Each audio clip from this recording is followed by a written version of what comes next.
dentro de você, ele não foi feito para morrer. É por isso que a Bíblia diz: o pó volta a Deus e o Espírito volta a ele. Ou melhor, o pó volta à terra e o Espírito volta a Deus.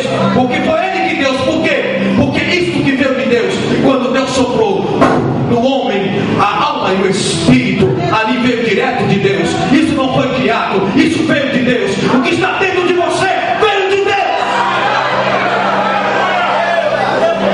Não foi criado como o nosso corpo. Isso veio direto de Deus. O sopro de Deus. O sopro de Deus está dentro de você. Preste atenção, senhores. O sopro de Deus está dentro de você. Aleluia. Glórias a Deus. Aleluia. Glórias a seja dado o nome do Senhor. Isso veio de Deus. O sopro do Senhor está dentro de você. E a Bíblia diz: quando Deus soprou, o homem foi feito alma vivente.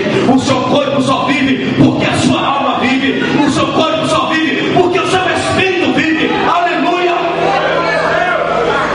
É por isso que a Bíblia diz que a alma que pecar, esta morrerá. Quando fala na morte, a morte eterna, é afastamento eterno de Deus. Mas o escritor diz: vamos libertos do pecado. Aleluia. Mas tem muitos dentro da igreja que eles não estão libertos do pecado. Eles gostam de pecar.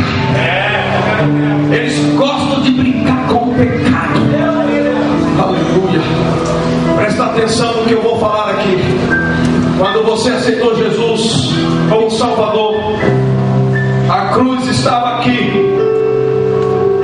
A cruz estava aqui. Aleluia. Glória a Deus.